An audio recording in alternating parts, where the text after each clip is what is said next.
They came crawling back last night when you see their statement. If you were at work all day yesterday, here's the background. President Trump yesterday, middle of the morning, put out a letter saying that the summit for June was off. He was upset by some of the really cantankerous statements that had come out of North Korea. But then overnight, new statement. The historic summit is now high on the agenda between the Democratic People's Republic of Korea and the U.S., and the preparations for it are being pushed forward at the final stage amid the remarkably great concern of the world.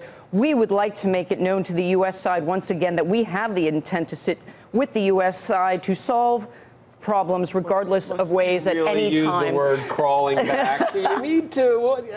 This is the please do not break up with me letter. I know. Must you? Is I mean, is it please don't break up with me, or is it a signal to the world that we're not the ones when who are calling this off? It's the if U.S. he sees, and blame them. what if he sees that and it translates that they came crawling back? You just ruined the possibility that they're going to come back. Oh yeah, me. Oh yeah, I'm the reason why. No, but really, is this? I mean, it sounds like they have been doing so many things. Well, so my next full screen was this runs in direct contradiction to everything that senior administration officials says that they have been doing. Right. First of all, the U.S. sends a team to Singapore to do the prep meetings. Right. Nobody shows up. For 3 days. They wait and wait. Like a vacation in Singapore. Right. The phrase was radio silence for the last week. They got ghosted. They got ghosted. North Korea, they said, promised to allow inspectors who would know what is going on at this dismantling of the nuclear testing site. Instead, they picked some journalists to go. One journalist admitted, we really don't know what happened here because we don't know much about this, right? So there's how would we know that this is actually done? And so then to add one more thing from overnight, the president has intimated, suggested at least twice this week that he saw a change in North Korea's attitude. Now we know what he's talking about, right?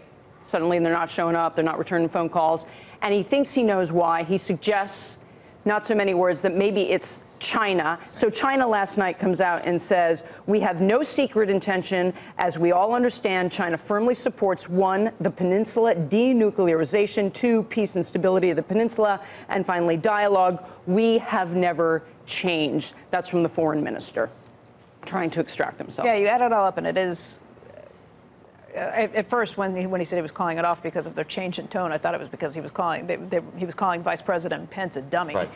But I think that certainly added to it, for sure. Yes, much more here. If you're not going to negotiate, it just seems like they never had any intention of negotiating in good faith, and there's no way that President Trump could sit down with them at that point. Right. I mean, the one thing I would keep reminding people here is Mike Pompeo the Secretary of State, went to North Korea twice. Right. Right. And they reiterated that there had been a promise. The discussion on the table would be denuclearization as we define it. Right. And so if they say that that's what they're going to do, diplomatically speaking, you got to start the process, right? Show us. And show us. Yeah. Call their bluff, in other words, if it's not true. Right. And so this is where we've arrived.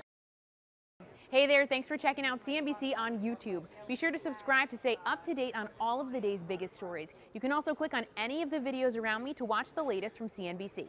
Thanks for watching.